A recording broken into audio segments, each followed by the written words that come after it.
for teachers has been developed to help address certain moral and ethical issues. The Gambia Teachers Union, the umbrella body responsible for the welfare of teachers according to NSASO, has a code of conduct which promotes professionalism at all times. As one of the founding fathers of the Child Protection Alliance, CPA, we have a moral duty as a union to serve the children of this great nation of ours by preserving their dignity and rights. In view of the above, we have developed a comprehensive code of professional conduct and ethics for teachers, which supports our drive to address issues of morality and ethics in the system, thus enhancing our efforts in establishing, promoting, and maintaining a high standard of professionalism. Haruna Baji of Social Welfare and a representative of the Talending Mothers Club both added their voices to the call for comprehensive steps to protecting children. Bakari Baji of the Child Protection Alliance sees the opportunity to clear some of the misconceptions attached to child rights. When we talk about child rights, we're not talking about children behaving in the way they want.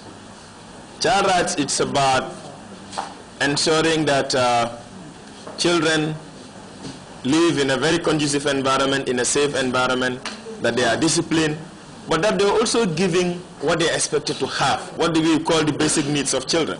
That's what child rights is basically about. Violence against children in schools continues to take center stage in the agendas of activists. Nonetheless, NAPSA and partners like the Basic and Secondary Education Ministry, as well as the National Child and Youth Advisory Board, are pushing to promote the welfare of school children in accordance with the appropriate moral and educational training. Abdullah Baji, GRTS. That report by Abdullah Baji takes us to our first break. We'll be right back.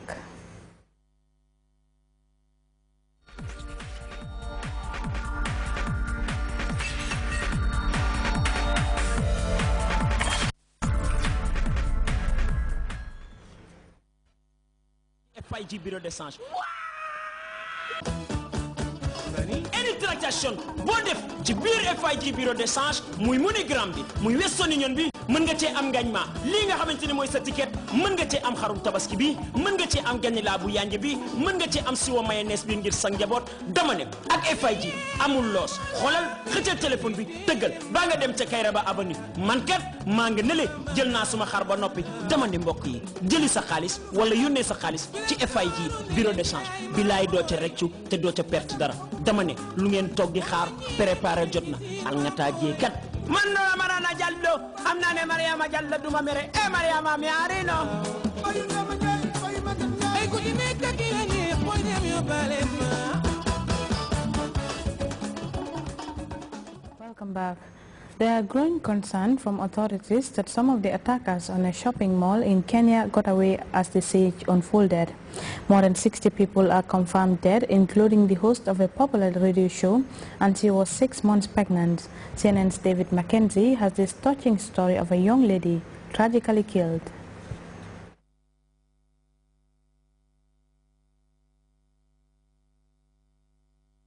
It made me feel like, she was loved by the whole world. David McKenzie, CNN, Nairobi. Russia and the United States have agreed a draft UN Security Council resolution to destroy Syria's chemical weapons. And John Kerry meets Iran's foreign minister for the first time to discuss relations between the two countries. For more on this and other stories, we turn to this report by DWTV. For publication on Monday, it said sea levels would rise faster than previously expected. It also said temperatures could rise by as much as 4.8 degrees Celsius this century.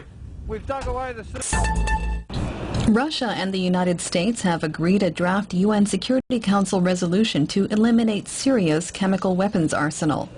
UN inspectors are in Syria investigating allegations of their use. U.S. Secretary of State John Kerry said he was optimistic. It's our hope that that process between the Organization for the Prevention of Chemical Weapons and the United Nations and its resolution can now move forward and give life, hopefully, to the removal and destruction of chemical weapons from Syria. Damascus has already agreed to reveal details of its stockpile and destroy its chemical weapons by the middle of next year. Also at the UN, John Kerry met the Iranian foreign minister for talks on Tehran's nuclear program. It's the first time in years such high-level discussions have taken place. Diplomats at the meeting said the atmosphere was positive, but stressed the difficulty of resolving a decade-old dispute. Another meeting is set for mid-October in Geneva. At least 17 people have been killed and dozens wounded in a bomb attack on a bus carrying government employees in northern Pakistan. The bomb went off as the bus was going through the outskirts of Peshawar. There have been no claims of responsibility, but immediate suspicion fell on militants fighting for a hardline Islamic State. Beauty contestants from around the world are in Indonesia for the annual Miss World Beauty pageant, but the threat of violence is hanging over the competition as Muslim headliners protest the beauty contest. Anna Koren explains. It's an event that's been running for more than 6 decades, but this year the Miss World pageant was met with threats of violence.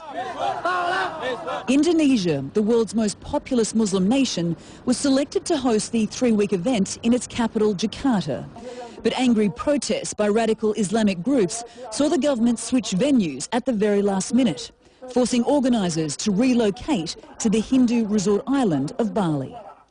This is a message to the world that we are not strong enough as a country.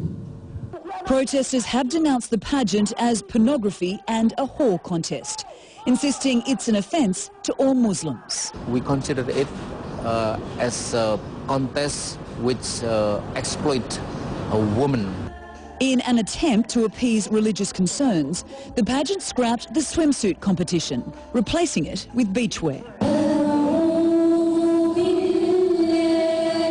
But it would appear not all such contests are so vehemently opposed.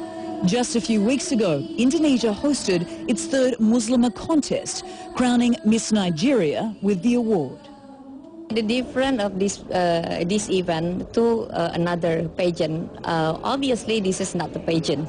This is an international awarding event to appreciate the young and talented Muslim woman. While Indonesia tries to project an image of openness and tolerance, the influence of Islamic hardliners is growing in this country.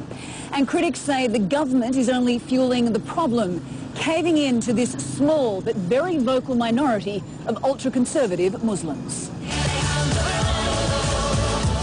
This is not the first time the government has given in. Lady Gaga's concert was cancelled last year after hardliners threatened violence, while J-Lo was told to cover up during her Indonesian performance. We are a complex country, so we always have to balance concerns domestically with our ability to host international events. But in general, as you know, Indonesia is very open. Threats against the pageant are being taken very seriously. The US, British and Australian embassies have all issued warnings, with the Bali bombings of 2002 and 2005 still at the forefront of people's minds. While Bali is already under tight security, with the island hosting the APEC summit early next month, authorities say they're not taking any chances. 700 police will be on duty Saturday when Miss World is crowned. Anna Koren, CNN, Yogyakarta, Indonesia.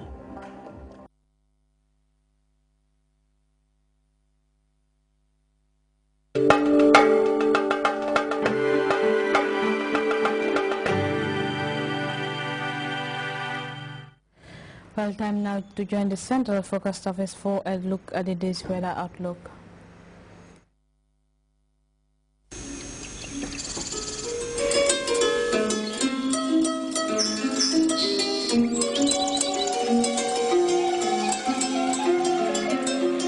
The source assures us of a continuous flow, and from there, everything follows.